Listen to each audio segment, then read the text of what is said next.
তারপরেও এই একটি পুরাতন গাড়ি সে আমার ছোট ভাই নিয়ে গেছে, সে খুব আনন্দিত যে আমি তার গাড়িতে চড়তে পেরেছি। এটা আমার পক্ষ থেকে আমি জানতাম যদি যে এই গাড়ি একটি নির্ধারিত কোম্পানির বা তাহলে হয়তো আমি সাবধানতা অবলম্বন করতাম। তারপরেও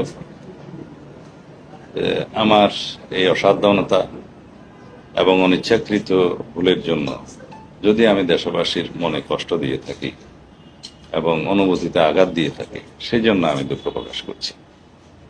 গতকালকে জাতীয় দৈনিক প্রথম আলো এবং আর কয়েকটি পত্রিকায় এবং সম্ভবত একটি অনলাইনে এসছে, আমি দেখার সুযোগ পাইনি, একটি সংবাদ প্রকাশিত হয়েছে যে আমি দীর্ঘ 10 বছর পর আমার নিজ জেলা কক্সবাজারে অবতরণ করলে সেখানে সম্বর্ধনায় আমার দলের পক্ষ থেকে যে সম্বর্ধনা আয়োজন করা হয়েছে, সেখানে একটি গাড়ি আমি ব্যবহার করেছি, যে গাড়িটি একটি কোম্পানির, যার নামে সংবাদে লেখা হয়েছে এস আলম কোম্পানির। এই বিষয়ে আমাকে জানতে চেয়েছিল নিউজ করার আগে প্রথম আলোরই চট্টগ্রাম ব্যুরোর সাংবাদিক। তা আমি আননোন টেলিফোন, তারপরেও আমি হঠাৎ করে ধরে আমি বলেছি যে আমি কোন গাড়িতে উঠেছি, কোথায় যাব, এর কোনো কিছুই তো আমি ঠিক করতে পারিনি, আমি নিজে জানতাম না। এগুলো জেলা বিএনপির নেতৃবৃন্দ যারা সম্বর্ধনার আয়োজন করেছে তারাই জানতো। এখন দীর্ঘ 10 বছর পর আমার নিজ জেলায় যাওয়ার সুযোগ হয়।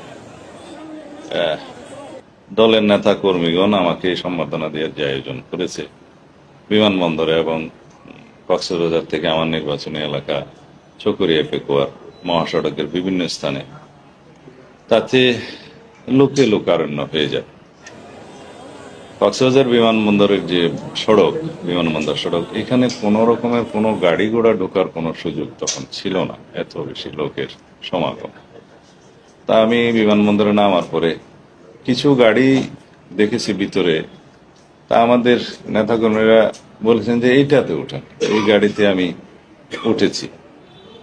তা এখন সেই গাড়িটি কার, সেই মুহূর্তে আমি তো ওই চিন্তা ভাবনার মধ্যে ছিলাম না, আমি তখন অনেকটা আবেগাপ্লুত ছিলাম, আমার দেশবাসীর ভালোবাসায় সিক্ত হচ্ছিলাম এবং মনের মধ্যে মা বাবার কবর জিয়ারতের বাসনায় মগ্ন ছিলাম।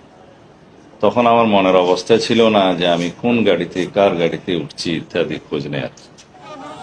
এই সংবাদ প্রকাশ হওয়ার পরে আমি খোঁজ নেওয়ার চেষ্টা করলাম এবং জানতে পারলাম এই গাড়িটা আমার এলাকার এক ছোট ভাই, যে উক্ত কোম্পানিতে বিভিন্ন জমি জমা দেখাশোনার কাজ করে এবং কোম্পানি থেকে তাকে বিভিন্ন সময় ব্যবহারের জন্য এই গাড়িটি দেয়া হয়।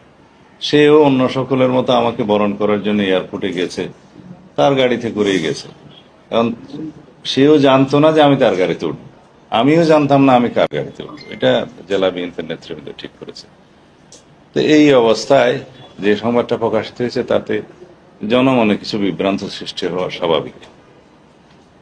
তারপরেও এই একটি পুরাতন গাড়ি সে আমার ছোট ভাই নিয়ে গেছে, সে খুব আনন্দিত যে আমি তার গাড়িতে চড়তে পেরেছি।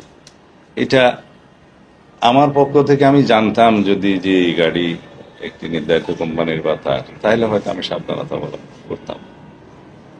তারপরেও আমার এই অসাবধানতা এবং অনিচ্ছাকৃত ভুলের জন্য যদি আমি দেশবাসীর মনে কষ্ট দিয়ে থাকি এবং অনুভূতিতে আঘাত দিয়ে থাকি, সেই জন্য আমি দুঃখ প্রকাশ করছি।